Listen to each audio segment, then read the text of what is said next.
Bom, boa tarde, pessoal. Então vamos continuar hoje essa parte do curso sobre problemas NP completo. Vou rapidamente revisar aqui algumas coisinhas da aula passada, mais importantes, e vou explicar o que a gente vai estudar hoje, tá bom? Deixa eu botar essa câmera um pouquinho mais longe. Tudo bem. Então,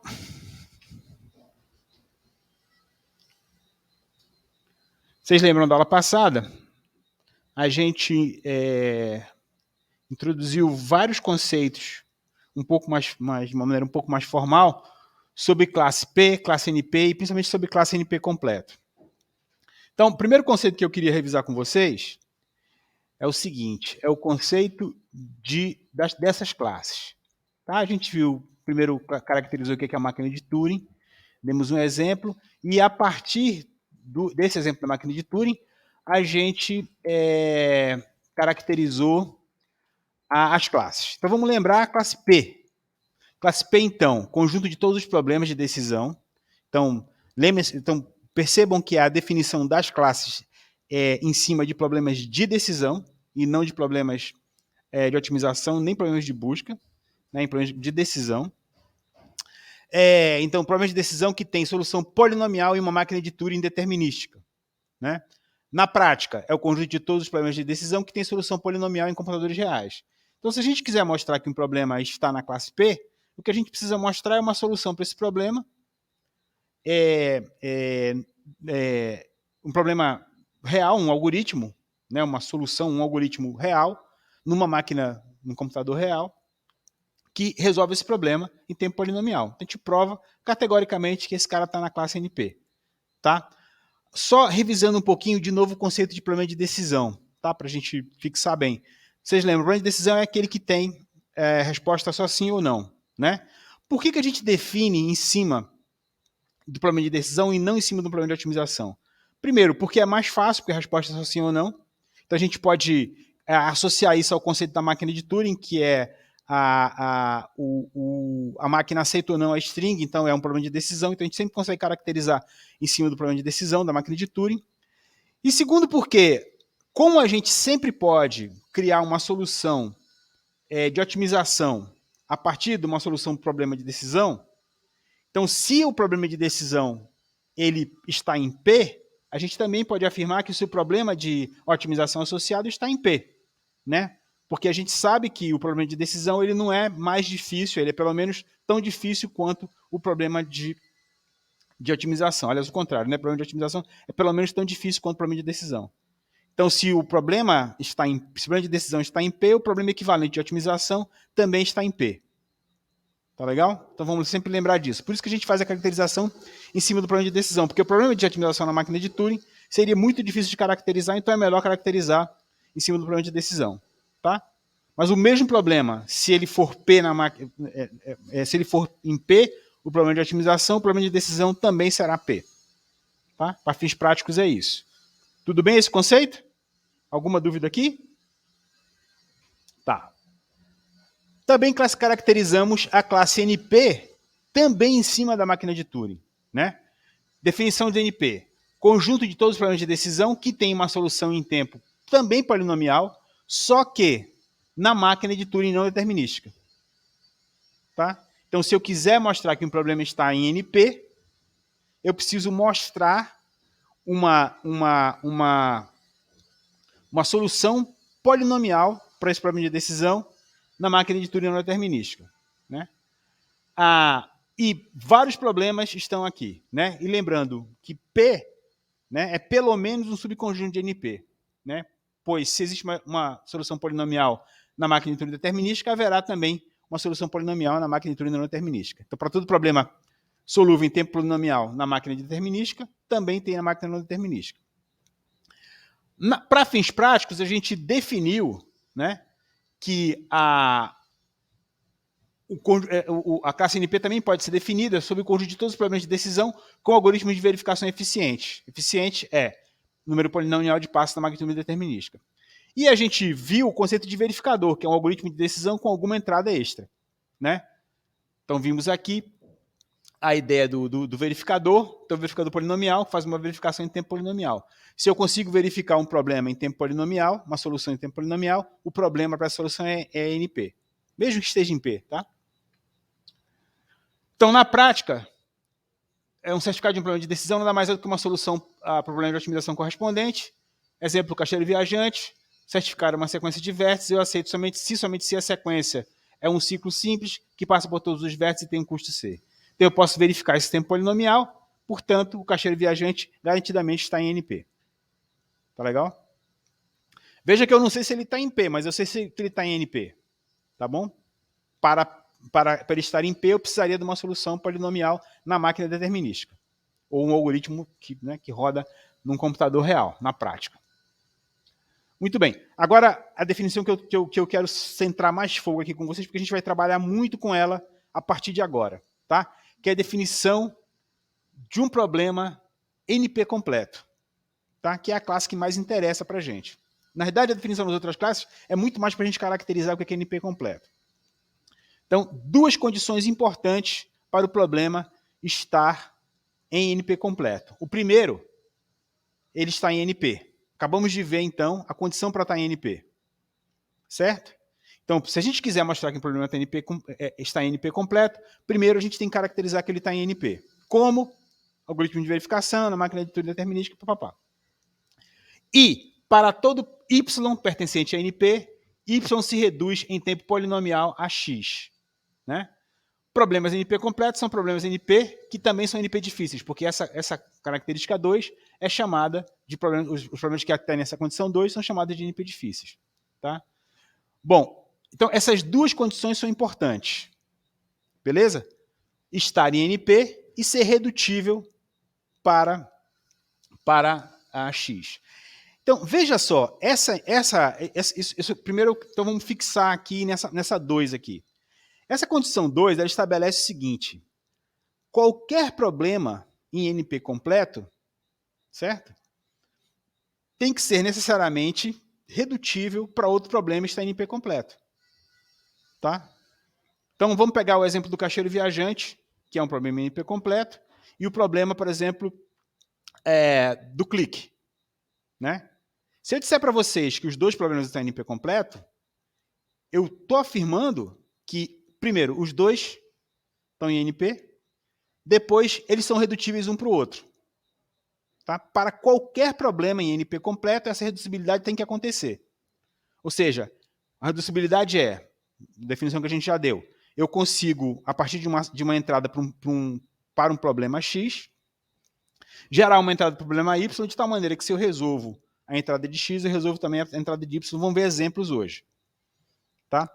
Mas isso não acontece só com o problema do caixeiro viajante e da cobertura de vértices, mas acontece com qualquer problema na classe NP completo.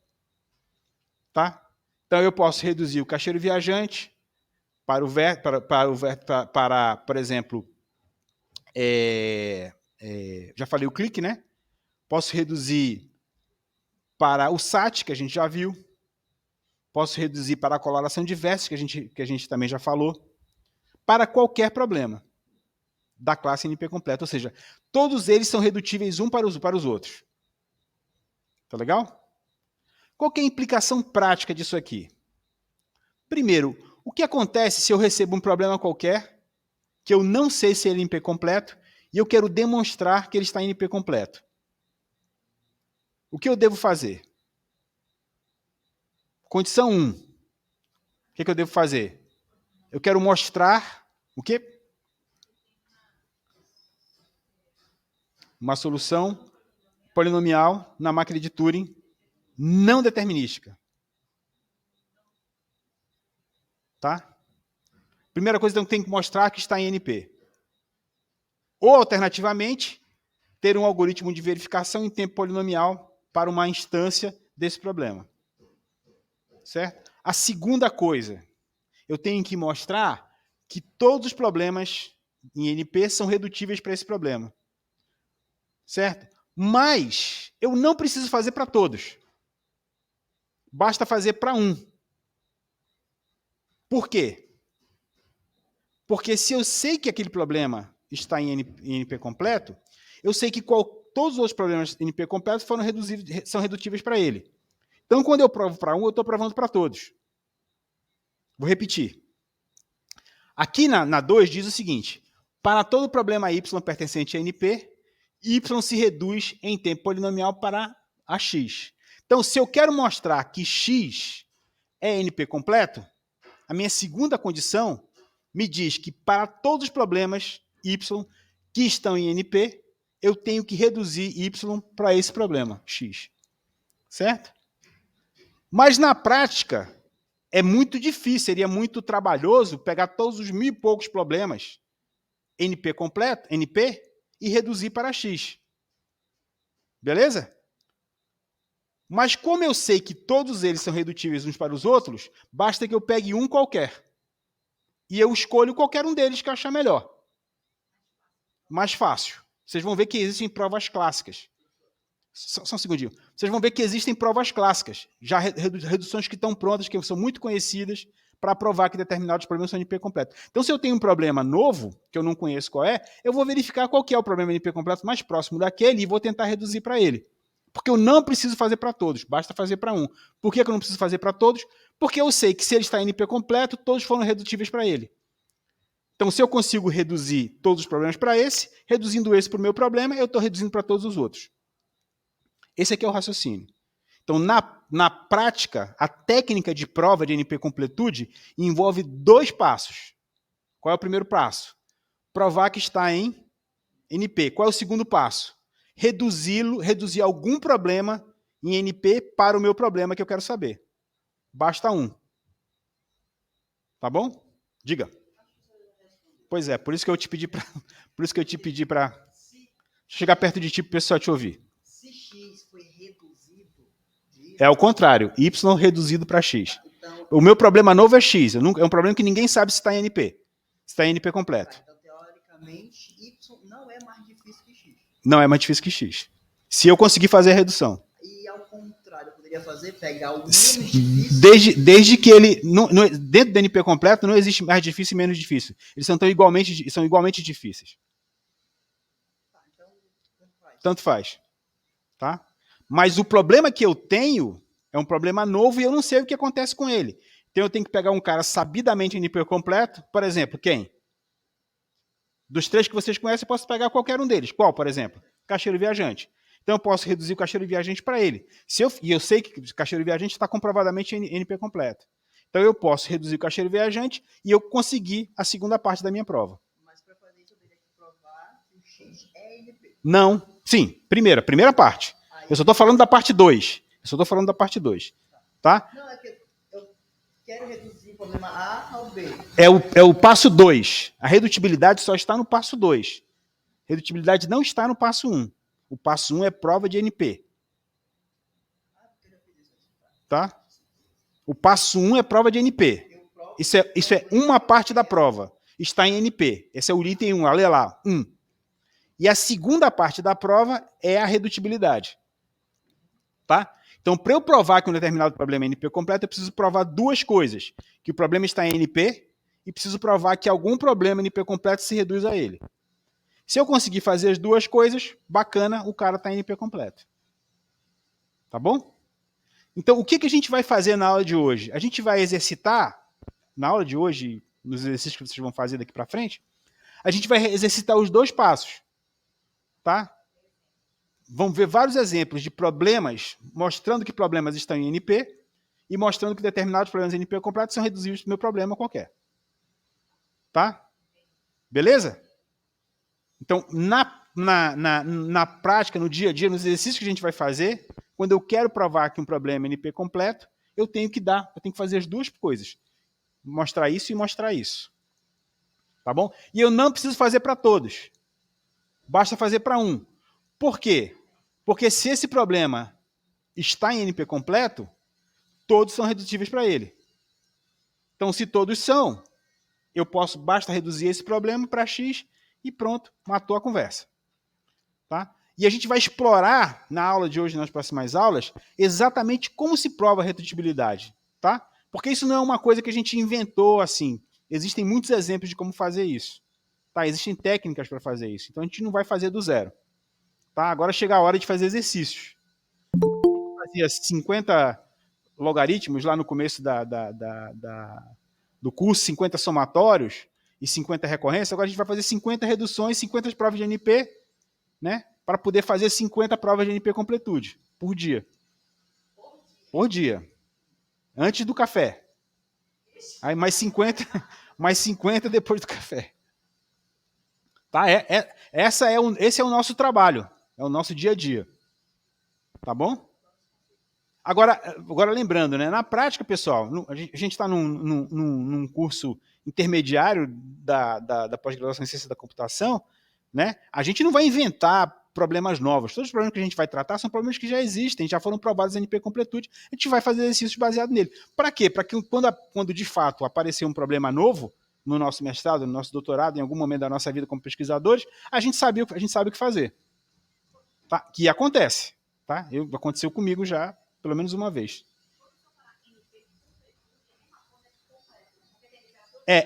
NP completude é a propriedade de um problema ser NP completo. Tá bom? Quando eu digo assim, eu vou provar a NP completude desse problema, eu vou provar que ele está em NP completo. Tá bom? Beleza? É isso. Pessoal remoto aí, alguma dúvida?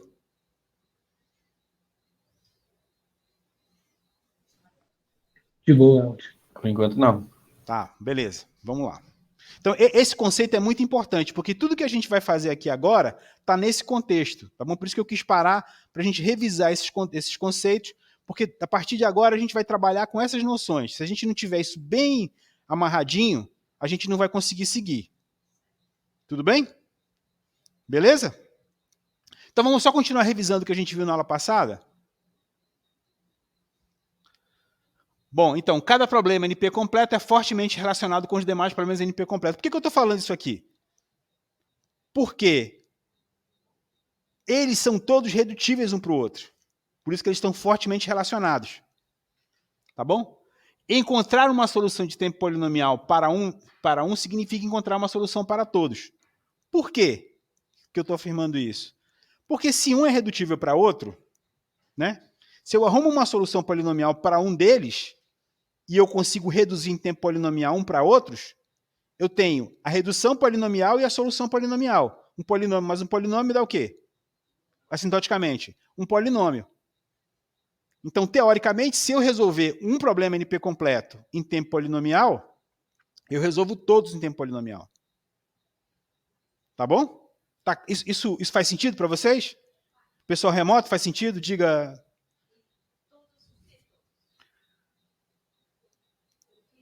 Todos os problemas. Ó, cada problema NP completo é fortemente relacionado com os demais problemas NP completo. Encontrar uma solução de tempo polinomial para um desses problemas significa encontrar a solução para todos esses problemas. Ou seja, se eu conseguir uma solução polinomial para o caixeiro viajante, certo? Eu consigo uma solução polinomial para o clique. Por quê? Porque como eu consigo reduzir o caixeiro viajante para o clique, então eu posso pegar uma entrada do caixeiro viajante, transformar em tempo polinomial para a entrada para o clique, resolver o caixeiro viajante em tempo polinomial. Então eu tenho um polinômio para a solução e um polinômio para a redução. Um polinômio mais um polinômio dá um polinômio. Então eu vou ter uma função O polinomial. Tá? Então, literalmente o que eu faço é resolver todos os problemas. Por quê? Porque são todos redutíveis um para o outro. Tá? Então, se eu tiver 1000 problemas na classe NP completo, né? Como eu posso reduzir cada um desses para os outros? Quando eu acho solução polinomial para um, eu acho para todos os outros. Tá legal? Então, eu estaria mostrando... Por exemplo, se essa solução polinomial for na máquina de Turing determinística, Meng para de copiar e presta atenção na aula, a gente vai estar mostrando que esses problemas que estão em NP completo, na realidade, eles estão em P. Tá? E eu não tenho mais a separação entre as classes NP e P. Tá legal? Ninguém até agora foi capaz de achar uma solução polinomial na máquina de Turing determinística para um problema em NP completo. Se isso acontecer um dia, que é quase certo que não vai acontecer, né? Não existe mais a classe NP e nem a NP completo, é tudo uma classe só, é tudo P. Tá? Por outro lado, provar que um problema NP completo qualquer não pode ser resolvido em tempo polinomial, que ninguém provou até agora, significa provar que nenhum deles pode. Tá? Ninguém provou nem que pode, nem que não pode. Tá? Se eu conseguir fazer isso para um, eu vou fazer isso para todos. Essa noção é muito importante.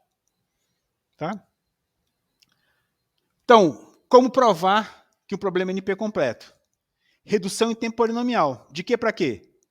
De um problema sabidamente NP completo para o meu problema. Tudo bem? Dados dois problemas, um algoritmo que transforma em tempo polinomial a entrada de um problema na entrada do outro problema, de forma que, dado uma entrada A para o primeiro problema de decisão, transformamos A em B para o segundo problema, tal que a resposta seja igual à resposta para A no problema original. Então, a gente faz a redução e resolve o problema. E aí, consegue mostrar a redutibilidade. Essa redutibilidade, pessoal, é a segunda parte da nossa prova. A primeira parte é o quê? Mostrar o quê? Que está em NP. Tá? Então, para provar NP completude, a gente precisa fazer redução em tempo polinomial. Senão, não tem jeito. Então, a redução, na realidade, é uma técnica mais geral para mostrar que um problema é mais fácil ou mais difícil que o outro. Se eu tiver dois problemas x e y, nós podemos muitas vezes mostrar que se x pode ser reduzido eficientemente, então y também pode ser reduzido eficientemente.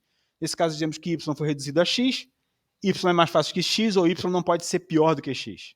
Esse aqui é o conceito. Vamos um exemplo aqui. Eu pulei esse exemplo na aula passada, que eu queria andar um pouquinho mais rápido com a teoria, mas vamos ver esse exemplo agora aqui com calma. Vocês lembram do SAT? Não? Não estudou, né? Tinha que ter estudado, né, no fim de semana. Vamos voltar aqui para o SAT. Se entregou. Mas vamos voltar aqui para o SAT. O SAT. É problema da satisfabilidade.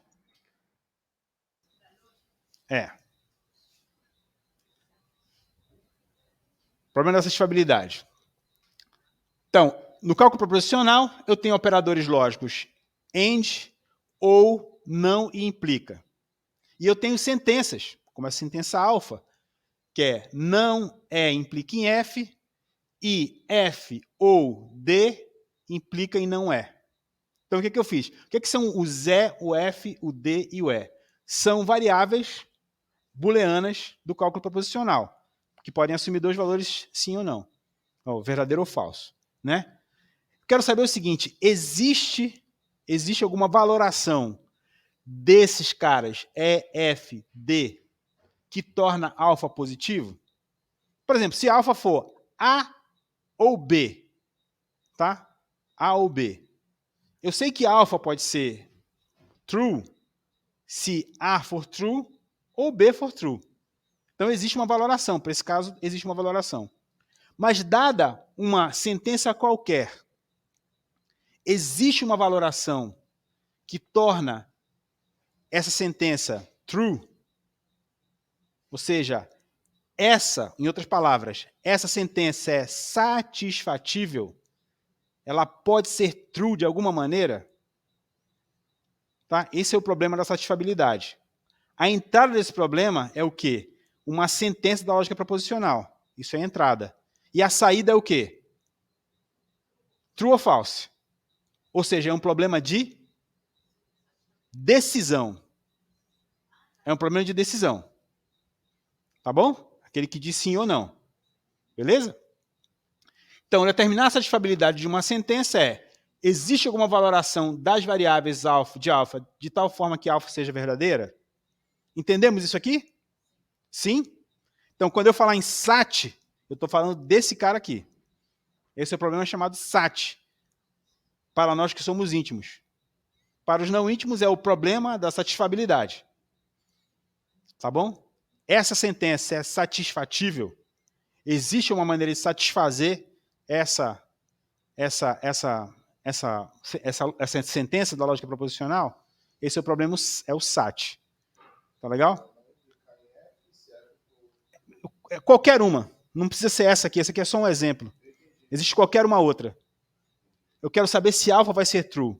A entrada é a sentença e a saída é. Alfa pode ser true? Tá? Isso para qualquer sentença. Eu dei aqui um exemplo, não precisa ser essa. Pode ser uma simples. A ou B. Esse é satisfatível.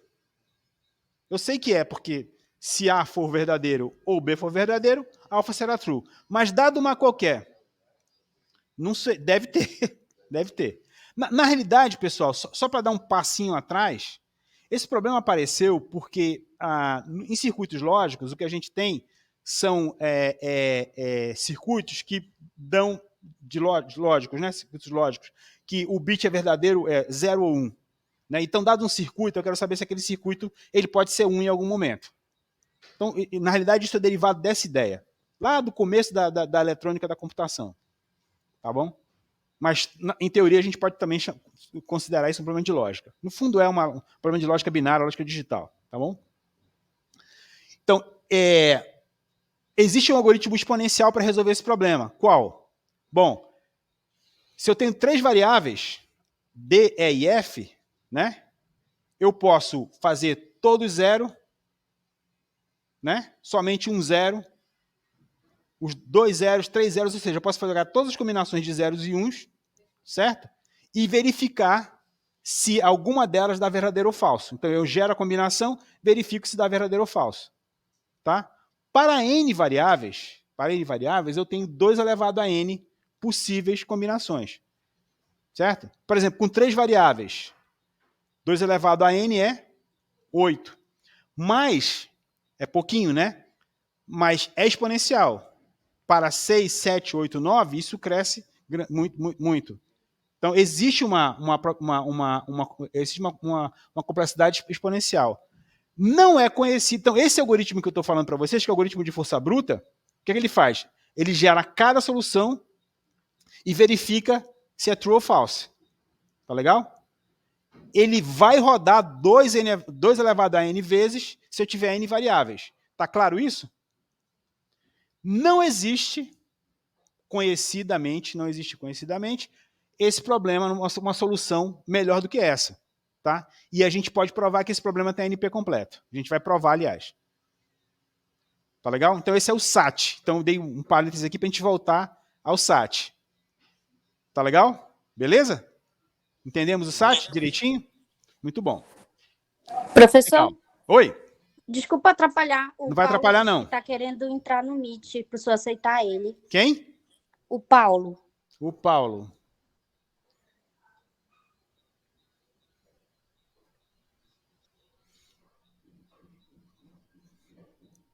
Bom, vamos lá?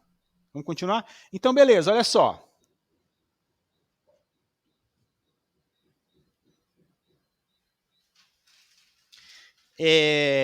Então tá. Então esse é o problema SAT, tá certo? Vamos fechar o parênteses, vamos voltar para o ponto onde a gente estava. A gente estava aqui, ó. Eu já tinha falado do SAT antes, voltei agora para a gente, né? O pessoal que não estudou no final de semana.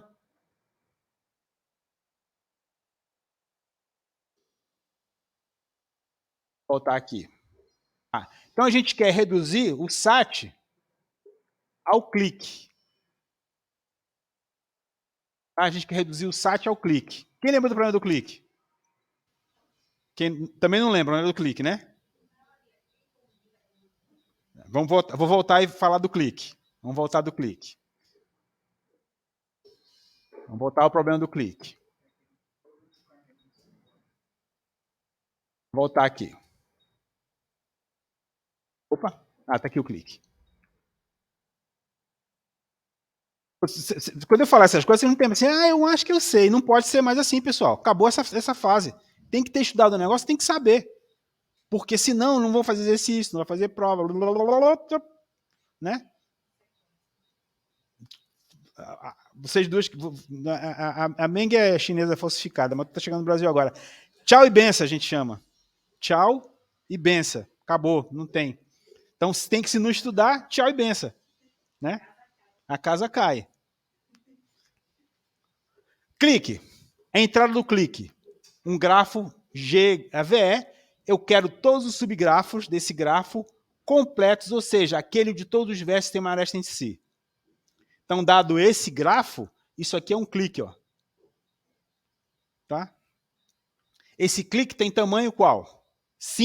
4, porque eu tenho 4 vértices envolvidos. Eu tenho um subgrafo de tamanho 5, onde todo mundo está conectado. Parece até que tem outros aqui. Nesse caso aqui.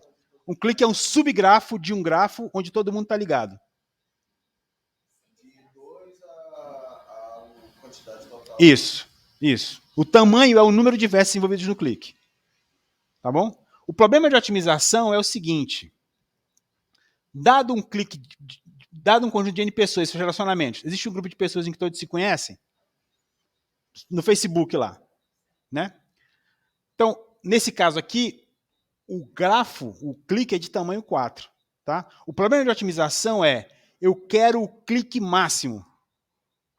Né? Então, eu quero o subgrafo daquele grafo, eu quero o maior subgrafo daquele grafo, onde todos estão conectados. Esse é o problema do clique máximo, que é um problema de otimização. Tá bom? O problema de decisão associado é, existe um clique de tamanho K? Então, o problema de decisão do clique, ele tem 2 entradas. Qual é a primeira entrada? O grafo. E a segunda entrada? O K. Né? Então, eu tenho 2 entradas. Tá bom? 2 entradas. Ou seja, o grafo e o K. O problema de decisão tem quantas entradas? Problema de decisão... Calma. Volta. O problema de otimização tem quantas entradas? Só o grafo. O de decisão só tem 2, né? Que é o grafo e o K. O tamanho que eu quero. E o de otimização só tem uma entrada, que é o grafo. Porque eu quero o máximo. Tá? A resposta do problema de decisão é sim ou não. A resposta do problema de otimização é o grafo e o tamanho. O subgrafo e o tamanho. O clique e o tamanho. Tá bom? Beleza? Vamos para outro problema de otimização que vocês conhecem, para eu falar de novo de otimização e decisão. Problema do caminhos mínimos. Problema de otimização de caminhos mínimos. Né? Qual é a entrada do problema de otimização? A gente já estudou aqui. Né? Qual é a entrada do caminhos mínimos? Problema de otimização. O grafo. O que mais? Só. O vértice que eu quero encontrar, vértice saída e vértice chegada. Né? Existe um caminho mínimo. Qual é o caminho mínimo entre grafo e esse outro? Tá? A resposta é o caminho e o custo desse caminho. Agora vamos pegar a versão de decisão do problema de caminhos mínimos. A versão de decisão é, dado o caminho, existe um caminho de custo X entre esses 2 caras. Então eu dou o grafo, os 2 caras e uma coisinha adicional que é o quê? O caminho, o K, né? É o custo que eu quero. Então, sempre a versão de decisão, ela vai ter uma coisinha a mais, que é a constantezinha. Tá? Pergunta aqui para vocês. Caminhos mínimos está em que classe? P ou NP? Está em que classe? Então, vamos lá. Temos 3 respostas. Letra A. Quem acha que está em P, que caminhos mínimos está em P, levanta a mão. Levanta a mão alto. Pessoal remoto também. Tá. Pessoal que acha que está em NP, levanta a mão.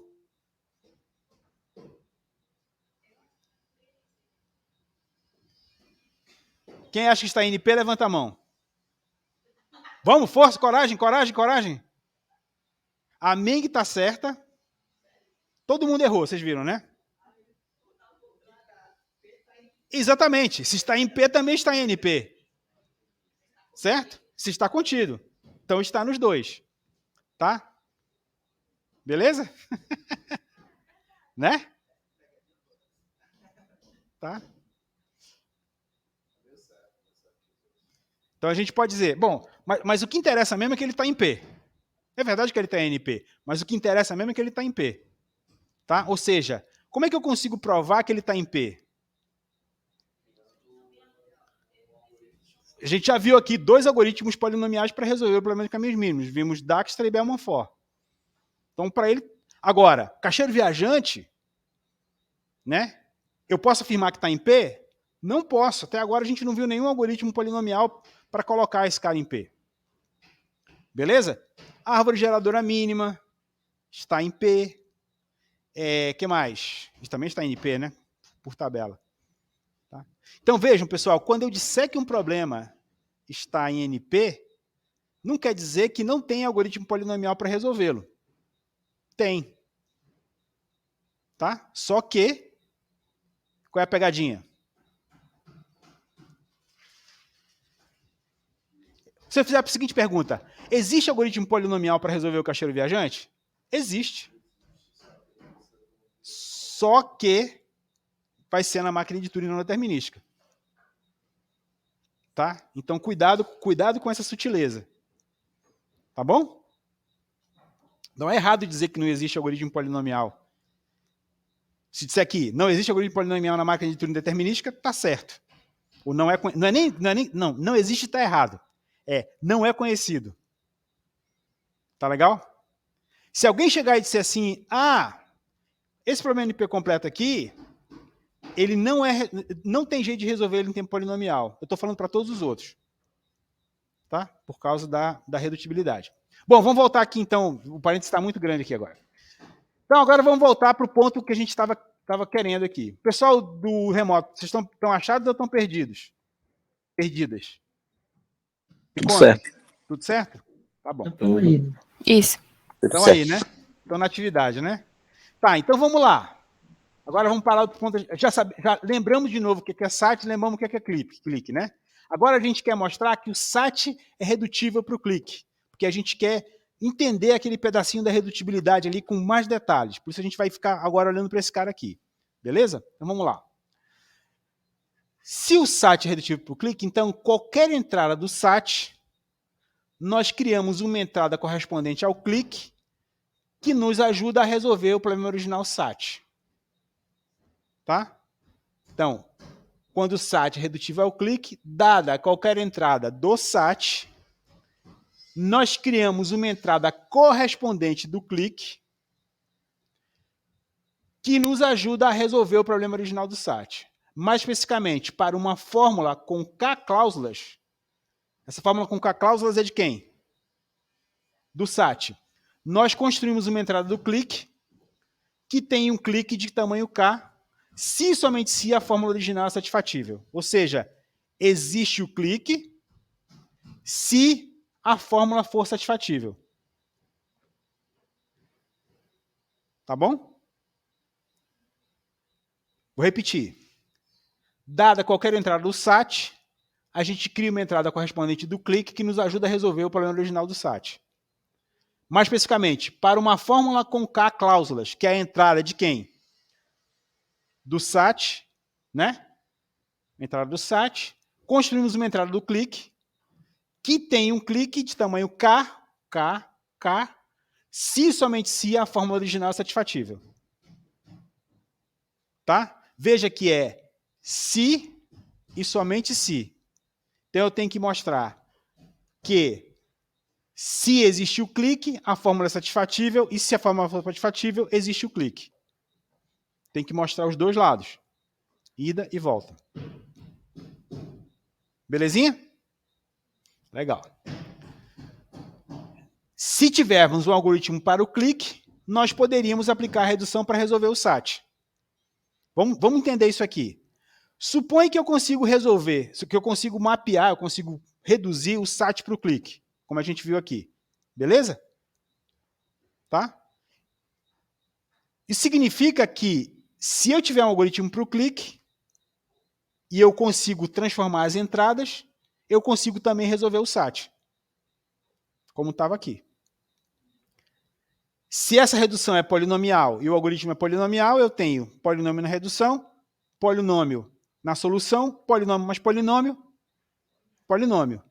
Então eu teria uma solução polinomial. Por isso que eu falei, se eu resolver um problema NP completo em tempo polinomial na máquina determinística, eu resolvo todos os outros.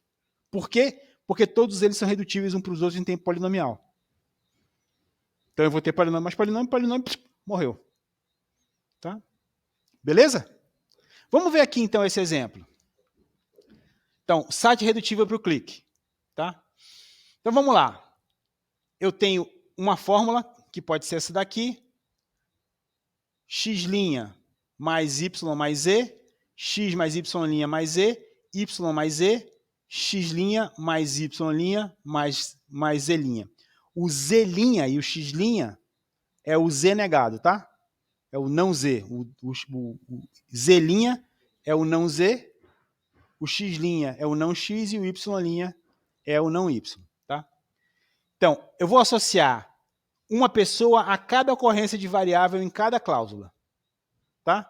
Então, por exemplo, isso aqui é a fórmula, então eu vou ter uma pessoa x', uma pessoa y, uma pessoa z. Uma pessoa x', uma y', uma z'. YZ, x', x, y, z. Tá? Então, isso aqui é a entrada para o SAT, isso aqui vai ser a minha entrada para o clique. Tá? Duas pessoas se conhecem a menos que elas se originam da mesma cláusula, elas representam t e t' para alguma variável t. Então, vamos lá. X' não está associado a y nessa cláusula, nem a z. Por quê? Elas não se originam elas se originam da mesma cláusula.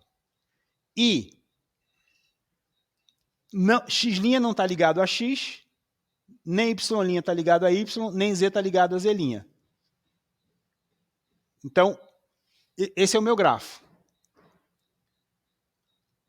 Então, se eu tenho um clique de tamanho 4, então a fórmula é satisfatível, porque, olha só, z' se liga com y, né? Eu não tenho z' nem y aqui.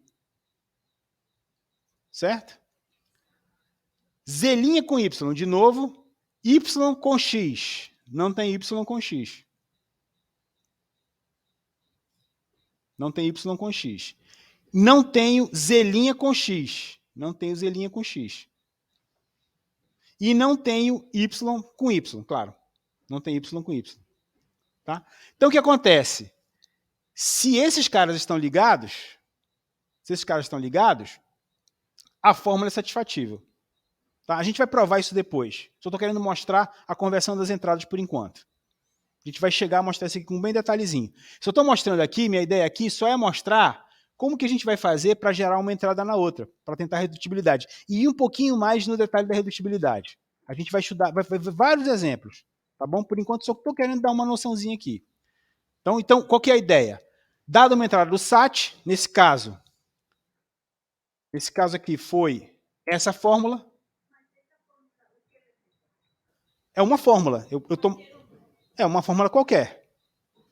De tal maneira que se eu resolver ela, eu resolvo esse cara também.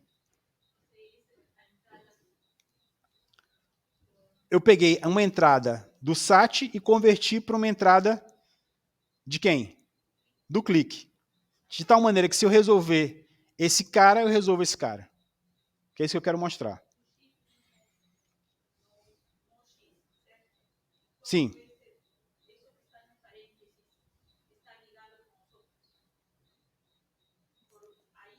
Não, peraí. O que você está... Não, vamos lá. Duas pessoas se conhecem... Então, primeira coisa que a gente vai fazer, olha só, vamos lá. Eu vou associar uma pessoa a cada ocorrência de uma variável na cláusula. Então, x' é uma pessoa, x é uma pessoa, y é uma pessoa, y é uma pessoa, z é uma pessoa, z é uma pessoa. Tá?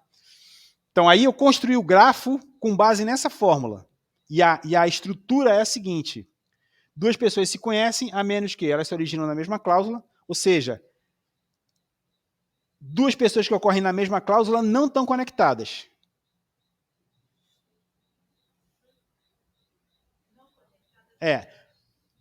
Duas pessoas se conhecem, ou seja, estão conectadas, a menos que elas se originam na mesma cláusula, ou seja, duas pessoas na mesma cláusula não estão conectadas, ou seja, x' não está conectado a y, não está conectado a z, no grafo. Exato, E elas representam t e t' para alguma variável. Tá? Ou seja, x' não está conectado a x. Então, eu estou mostrando aqui o seguinte, que vai existir um clique, depois eu vou mostrar isso com detalhe, mas só para mostrar a ideia.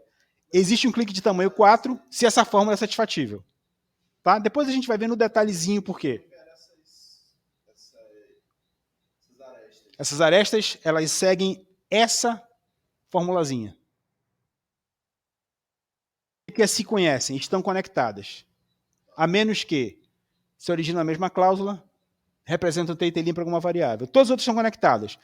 X' não está ligado a y, nem z e nem a x.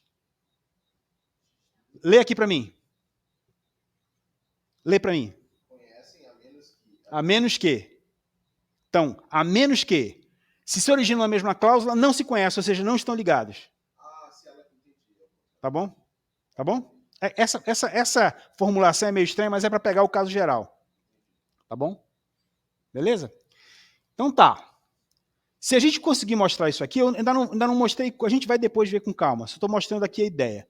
Então, se o clique é NP completo, né, ele está em NP, e se o SAT está em NP completo, o SAT é redutível ao clique. Tá? Então, se eu quero mostrar que o clique é NP completo, eu preciso mostrar primeiro que o clique está em NP. Certo? Depois, eu tenho que pegar o SAT, supor que ele está em NP completo e reduzir o SAT ao clique. Então, esses dois passos para verificar se o clique é NP completo. Suponha que eu não sei que é NP completo. A maneira de provar é essa. Tá?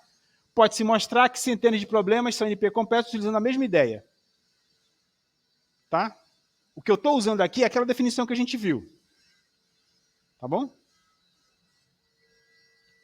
Beleza? Por enquanto, depois a gente vai ver por que essa redução funciona. Eu vou mostrar isso com detalhe. Mas por enquanto eu só quero explorando aqui os conceitos de NP e NP completo, que eu estou indo bem devagarinho. Volto para trás. A minha que não estudou, eu ensino para ela de novo. Né? Faço tudo isso aí. Tá? Para a gente ir bem devagarinho. Tá? Temos tempo, eu deixei bem tempo no final do curso para a gente estudar isso aqui com bem carinho. Se fosse no ano passado, eu já tinha terminado. Não, é sério. Falando sério. Falando sério. Bom, vamos lá. Então, só lembrando aqui. Edmonds, em 1962, isso aqui eu já tinha dado na aula passada, eu só estou retornando aqui. Conjecturou o seguinte, será que P igual a NP? A pergunta não pode afirmar. Se tu conseguir mostrar isso aqui, tu me fala que a gente vai ganhar $1 milhão. De dólares. É muito importante. A gente não sabe se P é igual a NP. Por que a gente não sabe se P é igual a NP? Porque ninguém chegou ainda... Bom, quando que P seria igual a NP? A gente sabe a definição de P e sabe a definição de NP. Né? Se eu pegar um problema só, qualquer um deles, e mostrar que esse problema que está em NP, ele está em P, eu estaria provando que todos os outros problemas estão em P. Por quê? Porque eu posso reduzir um para o outro. Tá? Então, se eu achar uma solução polinomial na máquina de Turing, determinística, para o SAT, eu consigo provar que o clique também está em P. E consigo provar que todos os outros problemas NP completos estão em P. Tá? Mas ninguém conseguiu mostrar isso até hoje. Ninguém conseguiu arrumar um algoritmo para mostrar isso. Mas também ninguém conseguiu dizer, peremptoriamente, que não existe tal algoritmo. Tá bom? Então, P igual a NP hoje ainda é uma conjectura. Se P for diferente de NP, então existe uma classe P, existe uma classe NP e existe a classe NP completa. P a gente sabe que é um subconjunto de NP, a gente sabe que NP completo é uma subclasse de NP e a gente sabe que esses caras aqui não se falam. Quer dizer, se P for diferente de NP. Se P for igual a NP, existe só uma classe que contém, se P for igual a NP, P, NP e NP completo. A gente não sabe se é isso ou se é isso. Tá bom? Então não é correto dizer que não existe algoritmo em tempo polinomial na máquina de Turing determinística para resolver os problemas que estão em NP completo. A gente não conhece tal algoritmo. Tá? Não se sabe. Se a gente souber, a gente pode afirmar. A gente nem sabe que existe, nem sabe que não existe. Então a gente não pode afirmar nem que P é diferente de NP e nem que P é igual a NP. Então, se P é igual a NP, então há vários algoritmos eficientes para o clique, caixeiro viajante, coloração de 3 cores, centenas de outros problemas que nunca foram resolvidos de forma eficiente. Por exemplo, a criptografia, que se baseia na impossibilidade de haver algoritmos eficientes para quebra de chaves, deixaria de funcionar. Se P é igual a NP, diferente de NP, não há como encontrar a solução eficiente para centenas de problemas, inclusive caixeiro viajante, SAT, clique e por aí vai. Outros que a gente vai ver. Tá bom? Mas a gente não sabe. Beleza? Bom, é provável que P seja diferente de NP. Porque milhares de pesquisadores, milhares literalmente, já dedicaram horas ao problema nas últimas 4 décadas sem sucesso. Então acredita-se hoje, mas isso é só uma crença, que P é diferente de NP. Ninguém conseguiu provar que P é diferente de NP até hoje. Não tem essa prova. De vez em quando aparece alguém que diz, eu provei que P é diferente de NP. Mas vai ver, não tem prova. E já apareceu gente dizendo que P é igual a NP também. Até um aluno meu aqui de PA. Aí eu falei, eu acho que tu tá errado. Beleza? Gente, por que isso é importante? Isso que eu quero discutir com vocês. Por que a gente está estudando isso? Porque é o seguinte, veja só. Lembra daquela conversa da doença? Na primeira aula? Sobre o assunto? Se o médico faz um diagnóstico e descobre que eu, bater aqui na madeira, tenho diabetes, né? O médico não vai tentar curar a minha diabetes. Por quê? Não existe cura para diabetes? Bom, pode ser até que exista. Mas não é da alçada daquele cara, né? Pelo menos do médico do plano de saúde lá do hospital, tentar encontrar a cura para o meu diabetes. O que ele vai tentar é me fazer viver com qualidade enquanto eu viver. Né?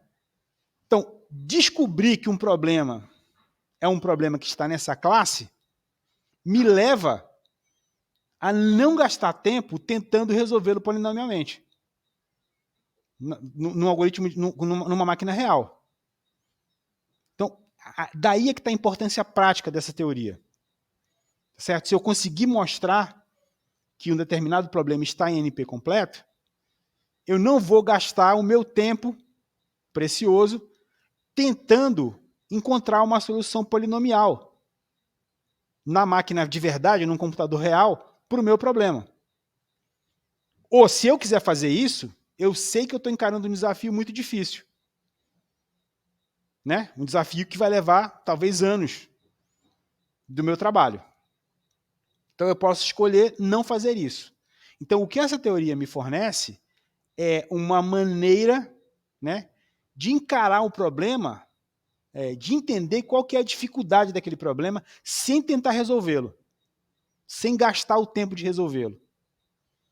Né? Porque eu poderia ficar minha vida inteira tentando resolver, depois de 20 anos eu vou dizer, putz, muito difícil, vou desistir. Né? Eu posso fazer isso em horas, ou talvez em dias, mostrando a NP completude do problema. E aí eu já não vou gastar meu tempo com isso. Vou gastar o tempo com outra coisa, depois a gente vai pensar como é que a gente vai fazer. Tá? Mas então, descobrir, aí que está o ponto, pessoal, descobrir a dificuldade de um problema é muito importante. Né? Porque me faz aplicar a solução mais adequada para lidar com ele, em vez de tentar descobrir uma solução louca. Que não, ou então até me enganar, achar que eu descobri uma solução sem ter descoberto. Tá? Então, a importância prática é essa. Tá? Não é que a gente quer provar, passar a vida inteira provando que os problemas são NP completo. Tem até gente que faz isso. Né? Pesquisadores fazem isso. Mas não é o caso nosso aqui, quer dizer, talvez seja um de vocês. vai enveredar para a área de teoria. Pode ser. Tá? No meu caso, que sou um pesquisador empírico, né? Eu sou de uma área onde eu não faço teoria, para mim o importante é usar essa teoria, né, para tocar os meus problemas práticos da minha pesquisa. Né? Eu já contei para vocês, um aluno meu, há uns 7 anos atrás, descobriu que a gente estava com um problema em NP completo na mão. Então a gente parou de tentar fazer um programa eficiente para resolvê-lo e fomos tratar em heurísticas para resolvê-lo parcialmente. Né? Com sucesso, já sabendo que para determinadas instâncias não ia ter jeito. Né? Então isso ajudou a gente a guiar o nosso trabalho. Então é a mesma ideia aqui, tá legal? E isso acontece para centenas de outros problemas. Tá bom? Na verdade, a gente mostrou que esse problema esse problema que a gente estava trabalhando é uma variação do problema da árvore de Steiner. Talvez um dia, se der tempo, eu vou mostrar para vocês aqui. Que é um problema sabidamente NP completo. Quando a gente mostrou que esse problema nosso ele era parecido com o da árvore de Steiner, mesmo que a gente não tenha provado formalmente a NP completude, a gente olhou e disse assim, esse problema aqui é parecido com o da árvore de Steiner. A árvore de Steiner é sabidamente NP completo. Então, não vamos nem brincar com ele. Vamos tentar arrumar aqui umas soluções mais simples, que não me dão a solução ótima, mas que são tratáveis em tempo razoável, polinomial. Mesmo que eu não ache solução ótima para a maioria das instâncias. Beleza? Entenderam, então, a importância? É essa, tá, pessoal? Por isso que a gente estuda isso em ciência da computação. Qualquer cientista da computação, vocês estão fazendo mestrado e doutorado em ciência da computação, precisa entender essa teoria. Tá? Porque isso está por trás da nossa ciência. Né? Tá bom? Então, como é que eu vou lidar com o problema NP completo? Primeiro, pode acender umas velas para São Benedito para o problema não ser NP completo. Né? Putz, tomara que não seja. Então, torcer para o problema cair em alguma instância mais fácil. Né? Eu posso estar lidando com alguma instância do problema que é mais fácil, que é pequena, ou que exibe uma propriedade que não leva ao pior caso, né? ao caso exponencial. Né? O caso médio, por exemplo, pode ser melhor do que o pior caso. Mudar o problema, pode desenvolver heurísticas que possam produzir boas aproximações dos resultados. A gente vai estudar aproximações depois, na semana que vem. Tentar desenvolver heurísticas de qualidade controladas e que sejam sempre próximas do real. Há muita pesquisa para melhorar heurísticas para diversos problemas em NP completo. Então, muita gente trabalha, como esse meu aluno, em pensar em heurísticas para que a gente não caia no pior caso, né, e evite o tempo exponencial, mesmo sabendo que o problema é NP completo. Tá? Então, você pode trabalhar em heurísticas para evitar o pior caso. A gente vai ver algumas aqui para o Caixeiro Viajante, por exemplo, mais na frente.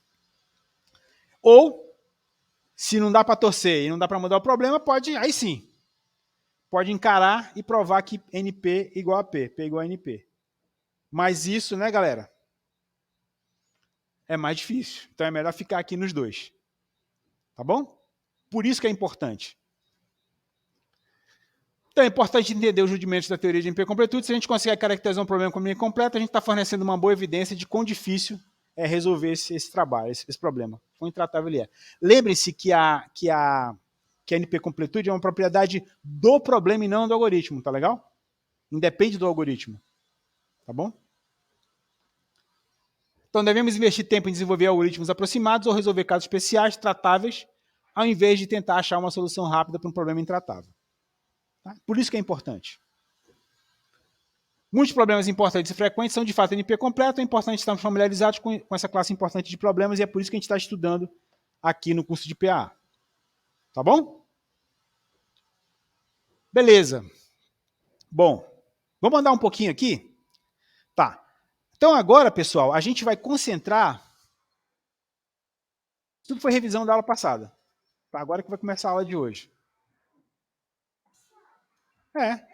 Sério, eu falei tudo isso na aula passada. Hã? Agora que vem um assunto novo. A gente vai concentrar agora aqui, ó. Tá? Aqui e aqui. Tá? NP completude, mostrar que está em NP e redutibilidade. Vamos começar com 1, tá legal? Lembra do 1? Está em NP, né? Então, está em NP Tem duas maneiras de verificar, né? A gente já viu. Uma é mostrar que existe um algoritmo polinomial na máquina de Turing não determinística, né? E a segunda é mostrar um verificador polinomial. Posso usar qualquer uma das duas técnicas. Vamos começar com a primeira. Tá? Não, Meng, entendeu, não?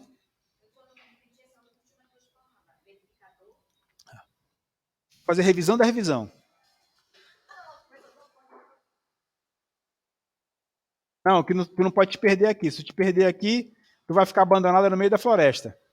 Eu tenho que te puxar cada passinho, porque senão tu vai te perder, tu vai começar a dormir, começar a fazer tuas anotações aí. Mas tá gravado no vídeo, não precisa anotar, né? Pois é. Então vamos lá. Vou voltar aqui, ó. Não tem problema, a gente volta quantas vezes for, tá? Não tem nenhum problema. Fico brincando contigo, mas me entenda. Não tem nenhum problema. Eu prefiro andar devagar aqui do que a gente se perder na floresta escura e ficar lá, né, até amanhecer. Vamos lá. Calma.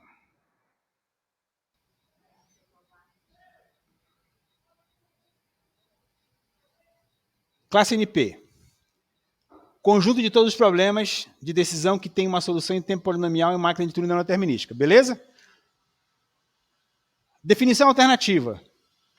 Conjunto de todos os problemas de decisão com algoritmo de verificação eficiente. Né? Verificador. Algoritmo de decisão com alguma entrada extra. Na prática, um certificado... Os problemas? Sim, claro, porque P é um subconjunto de NP. Então, se vale para P, vale para NP. Desculpa, vale para NP, vale para P. Mas o problema aqui não é P. O problema aqui é NP. Tá? Por isso que eu não estou falando aqui em P. P a gente tem um jeito mais fácil, ou mais difícil. Dependendo do problema, que é mostrar um algoritmo polinomial na máquina de Turing. Quer dizer, polinomial determinístico. Tá? Aqui o problema é não determinístico. Então, ou eu mostro um algoritmo não determinístico, ou eu uso essa outra técnica. Tá? Dada uma instância aí de um problema de decisão, X só é possível verificar a solução sim de I se for dada alguma informação adicional, que chamamos de certificado. Isso vimos na aula passada também. Ou testemunha. Esse certificado seja aceito por um verificador. O verificador para o problema X é um algoritmo que recebe a instância Y, o certificado C, e responde aceito ou rejeito. O verificador polinomial faz a verificação em tempo polinomial. Tá? Na prática, um certificado de um problema de decisão nada mais é do que uma solução do problema de otimização correspondente. Por exemplo, no caixeiro viajante, o certificado é uma sequência de vértices, será aceito se somente se a sequência é um ciclo simples, que passa por todos os vértices e tem um custo C. Se eu conseguir verificar que esse troço é uma solução, em tempo polinomial, eu tenho um verificador.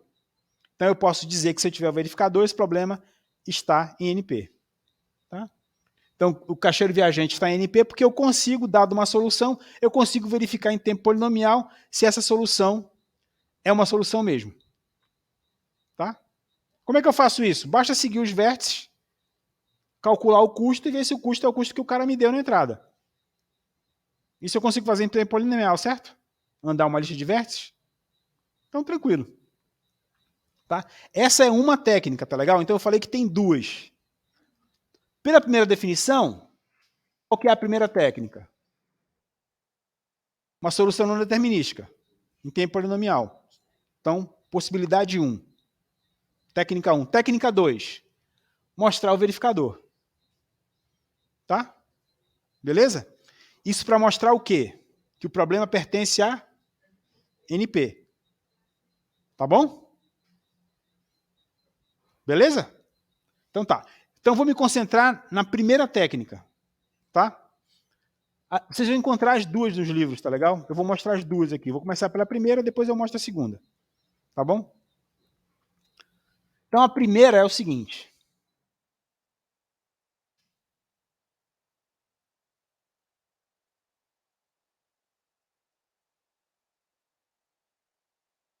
Vamos ver algoritmos não determinísticos. tá? Que seria o equivalente à máquina de Turing não determinística. Então, um algoritmo é não determinístico se ele é escrito numa linguagem não determinística. Complicado, né? Muito fácil, na realidade. Uma linguagem não determinística contém todos os comandos de uma linguagem comum, né?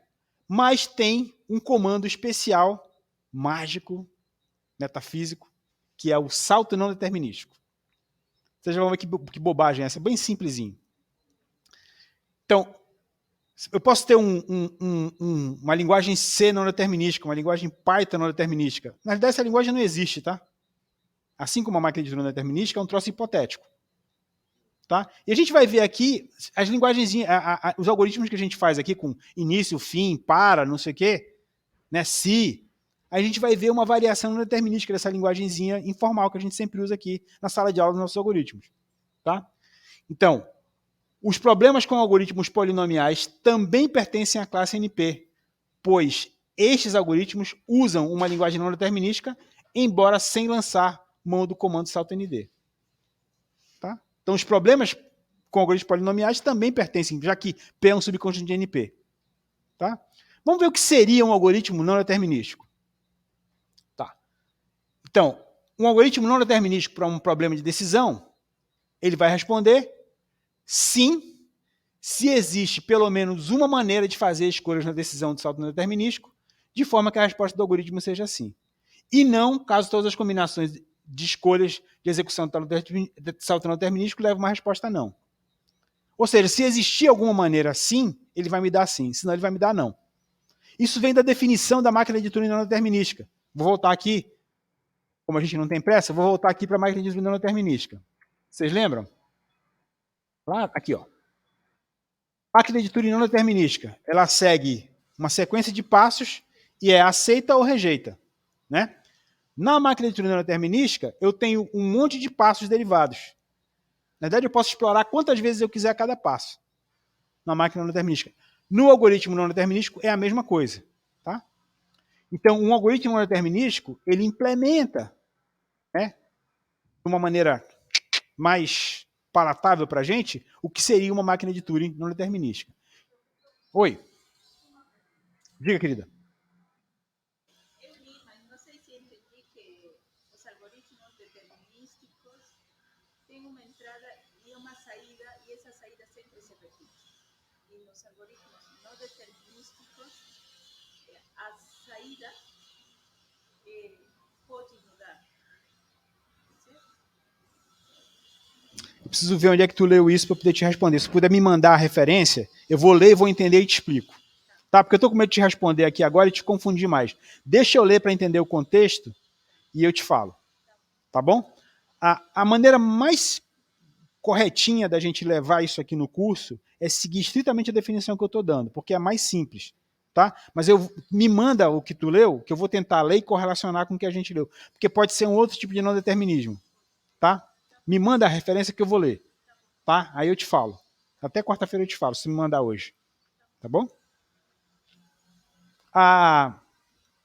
Não sei se vocês ouviram a pergunta da Ilna, mas ela me disse que leu em algum lugar que um algoritmo, um algoritmo não determinístico sempre tem a mesma saída, enquanto que um algoritmo não determinístico pode ter várias saídas diferentes. Isso é uma possível definição de um tipo de não determinismo, mas eu pedi, para poder correlacionar com o que a gente está vendo aqui, eu pedi para ela me dar a fonte onde ela leu isso, para eu tentar ler e entender, e aí a gente coloca aqui no contexto para ficar mais fácil. Tá? Na próxima aula eu vou responder essa pergunta direitinho para a gente não ficar muito perdido. E pedir ela para segurar na definição nossa, porque é mais fácil, dado o contexto que a gente está. Beleza, então vamos voltar aqui para a nossa definição de algoritmo não determinístico.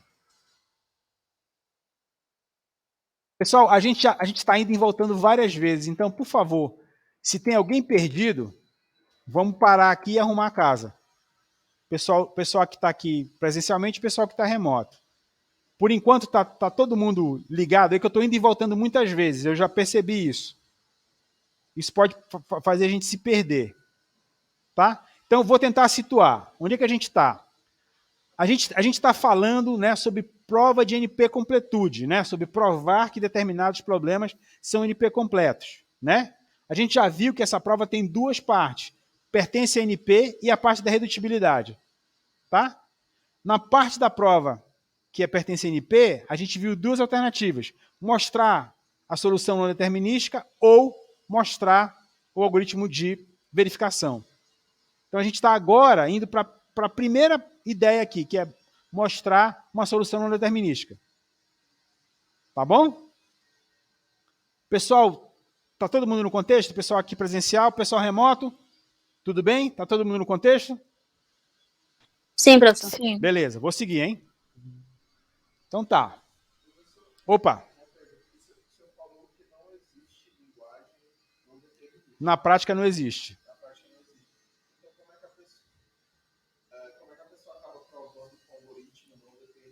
Vou te mostrar agora. Tá? Então vamos lá. Problema do clique. Tá? Lembrando. Problema de decisão, né? Ai, que bom que esse barulho parou, gente. Tem um pessoal com uma serra ligada aqui do lado da sala. A gente está indo à loucura aqui. Problema do clique. Grafo. GVE não dirigido e não ponderado. Número natural K menor ou igual tamanho do número de vértices. Né? Saída. Existe em G um subgrafo completo com K vértices? Né? Isso aqui é a pergunta, que pode ser o quê? Sim ou não. Né? Esse subgrafo é um clique de tamanho K. Então, o problema de decisão do clique é: existe um clique nesse grafo de tamanho K? A resposta do problema de decisão é sempre sim ou não. Tá legal? Beleza. Algoritmo NP para clique. Então, vamos lá. Deixa eu ver se eu consigo fazer o pessoal acompanhar aqui comigo.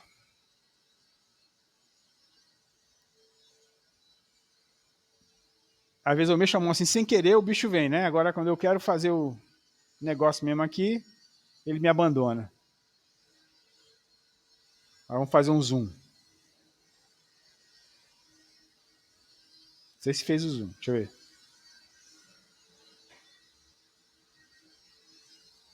Não fez o zoom, né, bandido?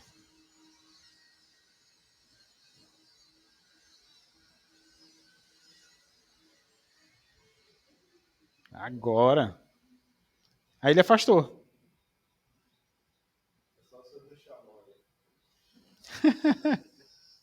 É um filho da mãe, não? Vamos lá. Deixa eu voltar aqui.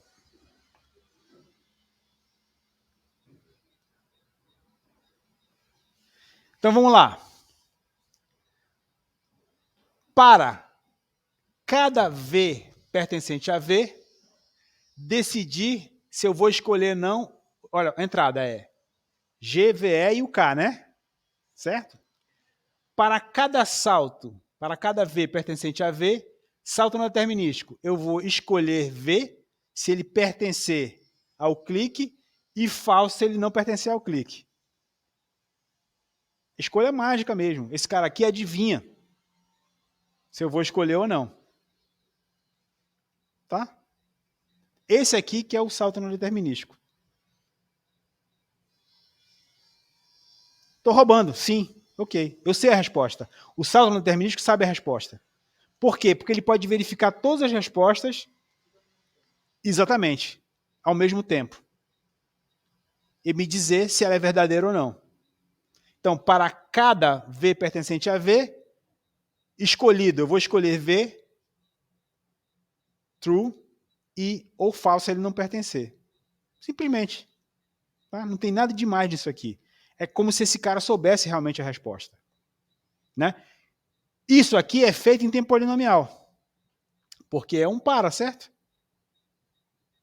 Tá bom?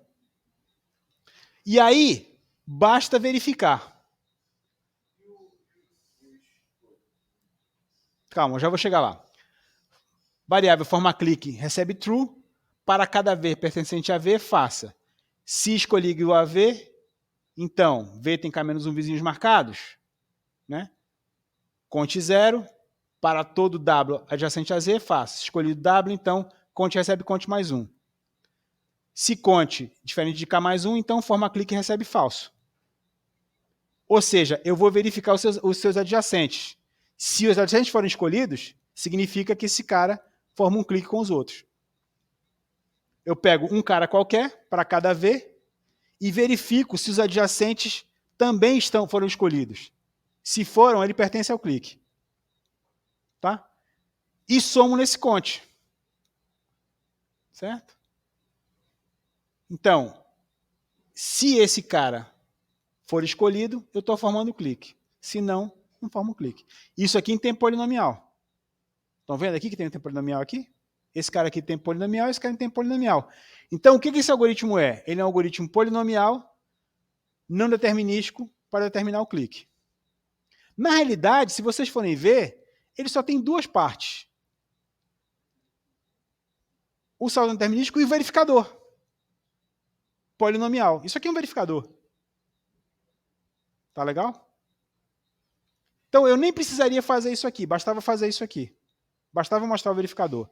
Que, dado uma solução, verifica se eu tenho tempo polinomial. Nesse caso, a solução é esse escolhido V. Tá? É o vetor que tem os caras que foram escolhidos. Como eu consigo verificar em tempo polinomial, ou melhor, falando de outra maneira, como esse algoritmo é um algoritmo não polinomial, algoritmo não determinístico e polinomial, eu posso dizer que o clique pertence a NP. Porque eu mostrei um algoritmo não determinístico, polinomial, que resolve o problema. Por que ele é não determinístico? Porque ele tem essa escolha não determinística aqui.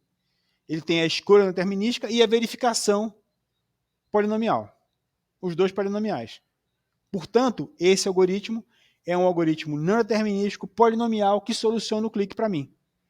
Então, clique está em NP. Então, isso aqui, para o clique, é a primeira parte da nossa prova. Tá? Por que clique está em NP? Com certeza. Porque eu tenho um algoritmo polinomial, não determinístico, que resolve esse problema. Tá? Ele me dá a solução aqui. O que ele faz? Ele pega o vértice V, verifico os K menos 1 vizinhos desse cara, que são... eu verifico se conte é diferente de K menos 1. Qual é a minha entrada? K. Ou seja, se eu tenho K menos 1 vizinhos, se eu tenho K menos 1 vizinhos, eu formo um clique. Por quê? É K menos 1 mais 1, que é esse cara, portanto K. Certo? Então, se esse conte for diferente de K menos 1, forma clique é falso. Se não, forma clique é true. Tá? Exercício para vocês.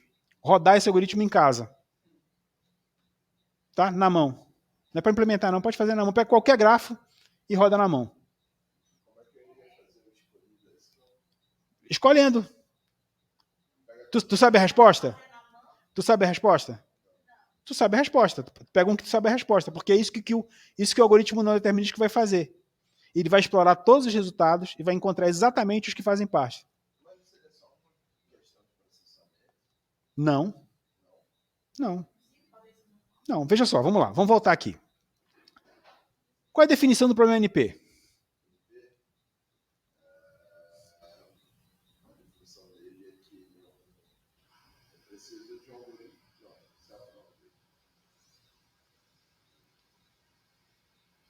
Basicamente é um problema que eu só vou conseguir resolver com um método não determinístico.